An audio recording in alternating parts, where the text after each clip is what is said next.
અહિંસા વાંગ મનઃ કાયૈ પરપીડા રહિતત્વમ અનર્થેક ફલ પીડા રૂપો વ્યવહારો હિંસા તદ્રહિતમ. અનર્થેક ફલ પીડા રૂપ વ્યવહારો હિંસા. અનર્થેક ફલ પીડા. અનર્થેક ફલ, એનું કોઈ પણ વાતે અનર્થ કરવું એને હિંસા કહેવાય. પછી એને કે મારવો એવું જ કઈ તો જ હિંસા, એવું કઈ નહીં. એને કે વાણીના બાણ મારવા તો જ હિંસા, એવું કઈ નહીં. જે વાતે એને અનર્થ થાય એનો, અને એને ક્યાંક પીડા થવી જોઈએ એવો ઈરાદો કરવો એ હિંસા કહેવાય. એનાથી રહિત પણ એ અહિંસા.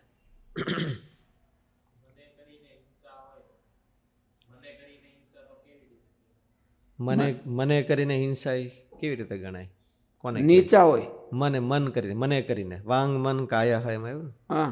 તો મને કરીને હિંસા એટલે શું એમ? અહિંસા એમ ને, સંકલ્પ કરવો.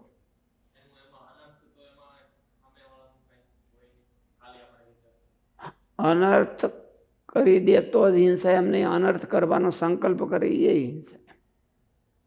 તો મને કે અનર્થ કરવાનો સંકલ્પ કરવો. હું એક આ ગાય હરખી નથી તેને મારી નાખવી જોઈએ એવો સંકલ્પ કરે તો પણ એને ગૌ હત્યાનું પાપ લાગે મનમાં. એટલે કોઈ પણને મારી નાખવાની ઈચ્છા થાય મનમાં, એના લક્ષણે કરીને થાય. બોલો એવું હોય એમ તો પણ આને પાપ લાગે.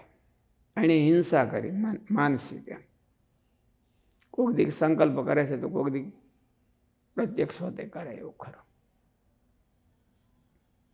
એટલે મન કર્મ વચને કરીને, વાણીથી પણ કોઈને ન કહેવું, મને કરીને સંકલ્પ ન કરવો, અને ફિઝિકલ ન કરવું.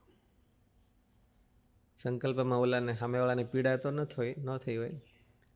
સામેવાળાને પીડા થાય ત્યારે જ એવું જરૂર નથી. સામેવાળાને પીડા કરવાની ઈચ્છાને હિંસા કીધી. હિંસા છે એ કર્તૃનિષ્ઠ છે, કર્મનિષ્ઠ નથી. ફળ આપવા ટાણે આણે સંકલ્પ કર્યો કે નહીં, પછી માનો કે એને એક કોઈ સાધુ પુરુષ છે અને કોઈ અસાધુ પુરુષ છે.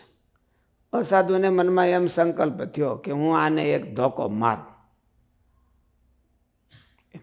અને એને મારી હોતી દીધો, અને તોય ઓલાને દુઃખ ન થયું. તો ઓલાને એનું ફળ થાય કે ન થાય? થાય. કર્તૃનિષ્ઠ ફળ છે, કર્મનિષ્ઠ નથી. એમ એને પીડા થાય તો જ આનો અનર્થ થાય એવું નહીં. એને ભલે પીડા ન થઈ હોય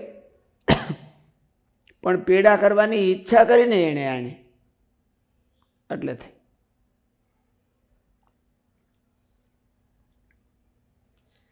અનર્થેક ફલ પીડા રૂપો વ્યવહારો હિંસા.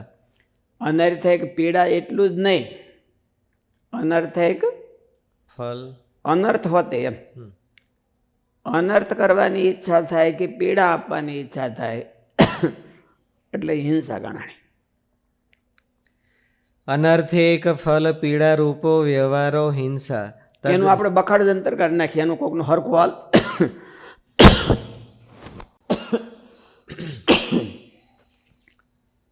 એનું હરખું હાલતું હોય તો હાલવા ન દેવું, તો એ હિંસા કરી કહેવાય. ભલે ને એવો સંકલ્પ, પછી એને સંકલ્પ કર્યો એની કાંઈ ન કરી શકે તો પણ એને ફળ થાય. એ માનસિક હિંસા કહેવાય. મન, વાણી અને શરીરથી ક્યારેય કોઈને કિંચિત માત્ર પણ દુઃખ ન દેવાને અહિંસા કહેવાય છે. કૃત, કારિત અને અનુમોદિત એમ કરતા ભેદથી 3 પ્રકારે હિંસા હોય છે. પોતે કરેલી, કરાવેલી, બીજા પાસે કરાવેલી, અને બીજાને આમ કહી દીધું તમે થાય એમાં કાંઈ વાંધો નહીં. એ હવે કોણ અટાણે પાડે? બધું થાય આવું એવું અનુમોદન આપે તો પણ એ હિંસા પોતે એના ફળનો ભાગીદાર થાય. કોકે હિંસાનો સંકલ્પ કર્યો હોય એટલે એને પાપ તો લાગી ગયું, પછી હિંસા કરે હોતા વધારે લાગે. મનથી કરે તો આટલું, વાણીથી કરે તો આટલું, દેહ કરીને કરે તો આટલું, એવું હોતું શાસ્ત્રમાં કીધું હોય. મનથી કર્યું હોય તો એની પ્રાયશ્ચિત એ વ્યવહાર યોગ્યતા એની દૂર નથી થતી. મનમાંથી પાપ કર્યું હોય તો કંઈ થોડો કોઈને ખબર પડે છે કે એને આવું પાપ કર્યું તો એને યજ્ઞમાં બેહવાની ના પાડે એવું ન. ઓયલું કર્યું હોય તો વ્યવહાર બાદ થાય, સ્થૂળ કર્યું હોય તો, અને પાપ તો થાય જ પાછું. કૃતકારિત અને અનુમોદિત એમ કરતા ભેદથી 3 પ્રકારે હિંસા હોય છે. ઉપરયુક્ત 3 પ્રકારની હિંસા ક્રોધ, લોભ અને મોહ એમ 3 ભાવોથી થાય છે. આમ અહિંસા 9 પ્રકારની થઈ. ઉપર 9 પ્રકારની હિંસા 3 માત્રાથી, મૃદુ, મધ્ય અને અધિમાત્રાથી થાય છે. કોઈને થોડું દુઃખ દેવું એ મૃદુ માત્રામાં હિંસા છે. અધિક દુઃખ દેવું તે મધ્ય માત્રાની હિંસા છે. અને બહુ જ વધારે દુઃખ દેવું, ઘાયલ કરી દેવું અથવા ખતમ કરી દેવું એ અધિમાત્રામાં હિંસા છે. આમ 27 પ્રકાર થયા. ઉપરયુક્ત 27 પ્રકારની હિંસા 3 કારણો, ઉપકરણોથી થાય છે: શરીરથી, વાણીથી અને મનથી. તેમાં શરીરથી હિંસા તો સર્વવિદિત છે. કોઈ શાપ દઈને અનર્થ કરવો તે વાણીની હિંસા છે, અને દ્રોહાચરણ એ માનસિક હિંસા છે. આમ 81 પ્રકાર. મૂંગી અવળાય, આપણે ગણિત મૂંગી અવળાય એ માનસિક હિંસા કહેવાય. આમ 81 પ્રકારની હિંસા થઈ. એમાંથી કોઈ પણ પ્રકારની હિંસા ન થાય તેનું નામ અહિંસા કહેવાય. અહિંસા પણ બહુ કઠણ છે એવું કીધું. અહિંસા પણ સ્થળગત, કાળગત, સમયગત, નિમિત્તગત અને વ્યક્તિગત આમ 4 સ્થાનોથી બચીને સાર્વભૌમ મહાવ્રત બને છે. તેમાં સ્થળગત જેમ કે તીર્થમાં, મંદિરમાં કે પવિત્ર સ્થાનમાં ન કરવી તે. કાળગત અમાવાસ્યા, પૂર્ણિમા, એકાદશી કે પવિત્ર પર્વકાળમાં ન કરવી તે. સમયગત જેમ કે પુત્રના જન્મદિવસે, પિતાના નિધનના દિવસે હિંસા ન કરવી તે. અને વ્યક્તિગત જેમ કે ગાય, હરણ, બાળકની હિંસા ન કરવી તે. ક્ષાંતિ એવી અહિંસા એને એની લિમિટ ન હોય કે તીર્થમાં જ હિંસા ન કરવી પણ બીજે કરવી એમ.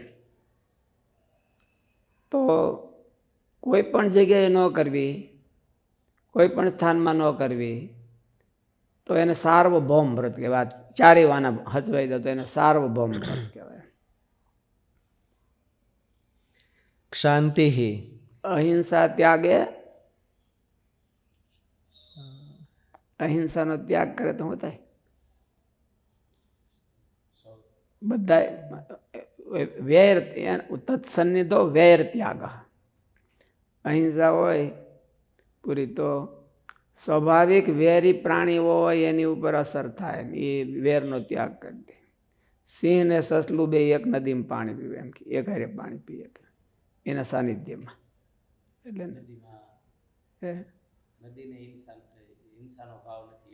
નદીને નહીં, આના સાનિધ્યમાં. મહારાજ નાતા હોય તો ઓલા સિંહ ને બધા આવતા જ. તો ચૈતન્ય મહાપ્રભુ જતા તો એવી રીતે બધા પ્રાણીઓમાં એની અસર થતી. એટલે એવી અસર થાય. ઇતિહાસમાં એ રેર હોય તો અહિંસા સિદ્ધ થાય ત્યારે